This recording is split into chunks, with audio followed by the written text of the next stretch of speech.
Hello everybody, and it's your favourite thumble-fingered fool here, Captain Clumsy, reporting back to you from Cornwall, now the centre of the tourist universe, so I mostly don't do ride-outs in the daytime due to the extremely high numbers of vehicles on the roads, but I've not been out all week and I needed to get out, so I thought I'd just have a little meander while I'm riding along to a little coffee stop and then back home.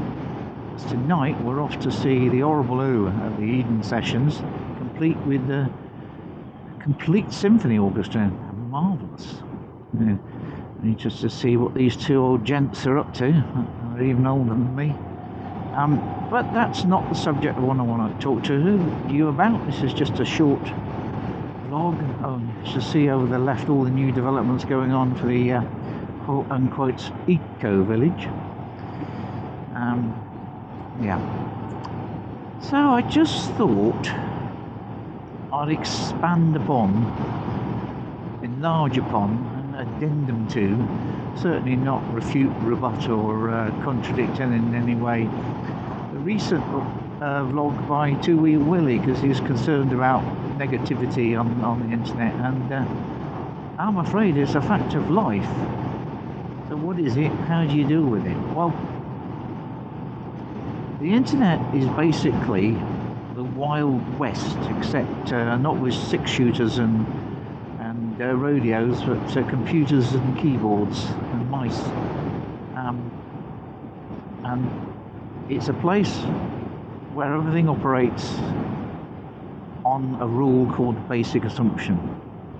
Now, basic is that human beings are designed to live in small groups and communities of up to about 200. Under 200 is your typical size of your village, your settlement, etc. I'm going the wrong way now. Huzzah! And so we're not really designed to know hundreds and thousands of people.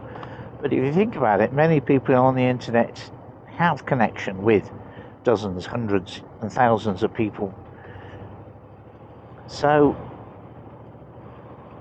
what happens then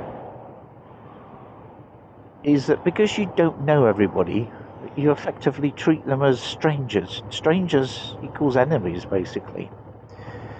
So from psychological research, the most comfortable number for any group is between 6 and 8, and you can imagine a lot of internet groups are way bigger than that.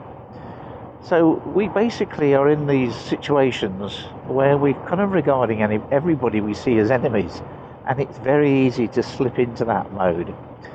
Now, well-run, well-moderated groups, Facebook groups, internet channels who delete offensive comments, can mitigate, moderate, or reduce this problem. But if you leave it on its own to grow, it's like a fungus that sprouts up everywhere and can become endemic. In fact, people will egg each other on and make more and more offensive and rude and unpleasant comments. So my position is that there are effectively 3 types of negative comments. Some you want to engage with, some you don't. So number 1 is just general ignorance. Now, if you think about it, the man who says to you, "Oh, your bike's a bit underpowered," if he said that to you at your local bike meet or in a pub where you're having a drink or even having a cup of tea, you'd probably laugh it off and say that his bike's a bit of load of junk and it's under alarm, and then you both have a laugh, your thing will be forgotten and you move on to the next comment, because your body language, your posture, your eye contact, your hand movements all would say this is a joke. But on the internet, that's not present. What happens is all those comments just have the actual words in them, and so what people are doing, because as I said, you're in this situation where everybody is a stranger, you're treating it as an attack, and then it feels personal. So I guess one way of dealing with it is not to let it get to you. Now, that can be hard because we all have our weak points where we have things that, embarrass us or shame us or humiliate us. And biking is a very macho culture where power is seen as status. Bigger is better, faster is better.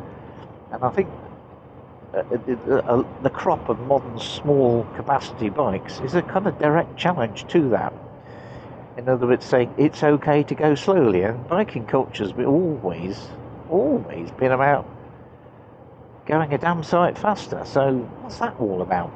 So it's a threat, and threats from a stranger, aka an enemy, tend to be dealt with as hostilely as possible. So bear that in mind. Point number 2, category number 3 of the person who gets up your nose is the active,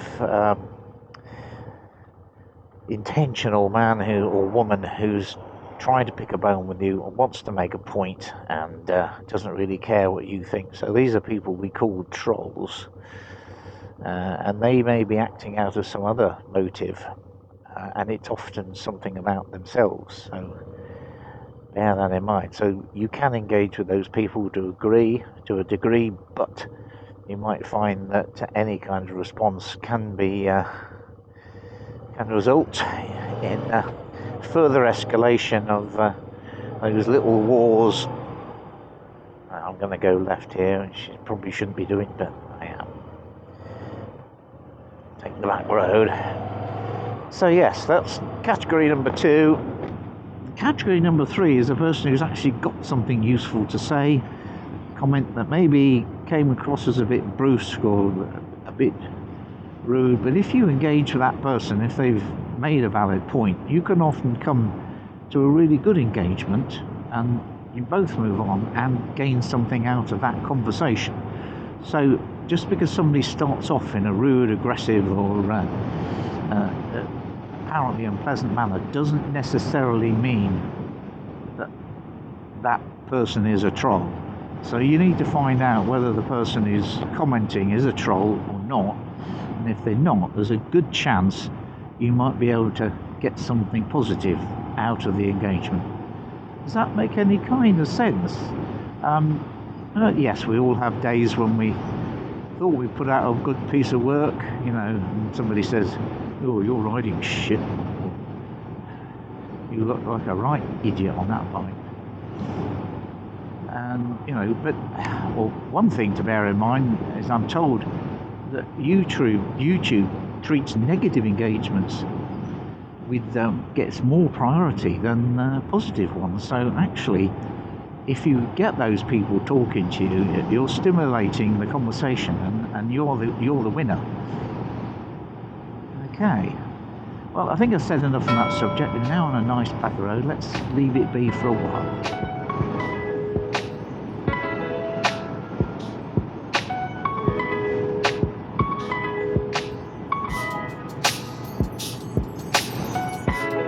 Remains of the clay kilns.